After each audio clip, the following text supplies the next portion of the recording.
And in the next few minutes, I want to explain why I chose series-based preaching over lectionary-based preaching.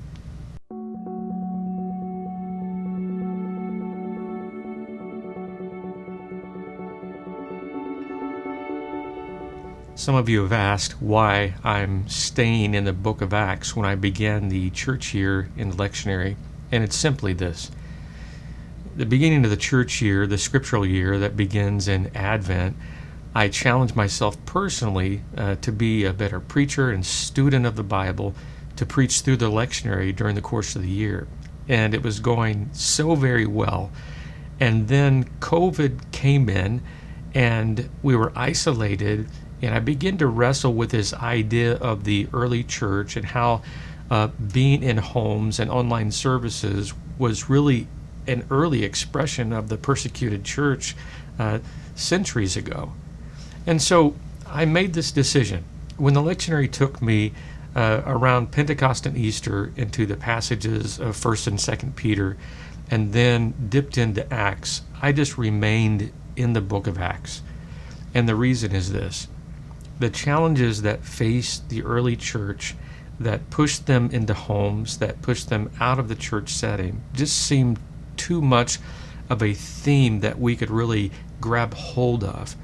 The oddity of not being in a sanctuary or a traditional church service was odd to us, and we felt like it looked like nothing of the early church or what the church was supposed to be. The reality of the book of Acts is that there are so many connection points to what the church needs right now.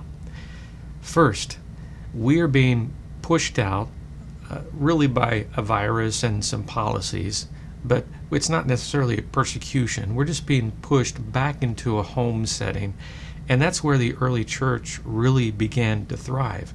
The simple values of being a follower of Jesus and a small group of people in your home, that was part of the early church expression, just because they weren't necessarily allowed to be in the synagogues, or when they preached in the synagogues, they were pushed out. And so the home or the house became a place for the church to gain footing. And so for us to be in the homes, in a way, is a return to the early expression and values of what the early church was devoted to. Acts 2:42 states very clearly that they broke bread, they were part of the fellowship, they prayed together. I mean, these expressions were just simple values of the early church, and so being at home should not make us afraid. Secondly, the emphasis in the book of Acts on the Holy Spirit is something that the church today needs to revisit. We have lost this emphasis on the fact that the Holy Spirit does a work through us. The presence of Jesus literally is in us and works through us, changes our hearts, changes the way we live, changes the way we think. There are disciplines involved that surround and create an atmosphere that's best for the Holy Spirit to be a part of. But my friends, in today's church, we've lost the emphasis on the Holy Spirit. We believe in the Father and the Son and the Holy Spirit. The language can't be denied. In the book of Acts, the term Holy Spirit is used constantly to remind us that the presence of Christ, although not physical like it was in the person of Jesus, the presence of Christ is not just with us, but in us.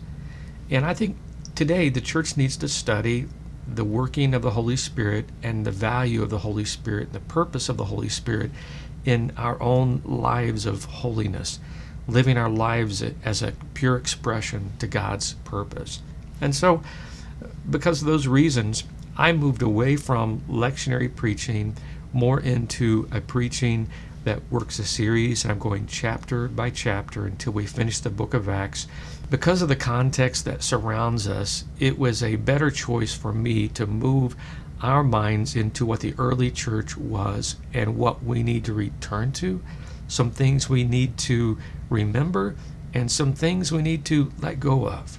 And so for me, for the church to move into a sense of revival is for us to rediscover what the early church and the early church life was about. That's why I made the choice. I'm not opposed to the lectionary readings at all. But the context of COVID-19 have forced our context of church worship and church life to such a different mode of operation that we needed to rediscover the early church principles. That's why I'm spending all this time in the book of Acts. And it could be that in your personal study that you'll find yourself listening to these stories with a different understanding, just based on knowing why I'm working through the scriptural Acts of the Apostles. And I think it's a dynamic story of a dynamic church at work, and there's some lessons that we need to glean from it today. God bless you. Hope to help. See you next time.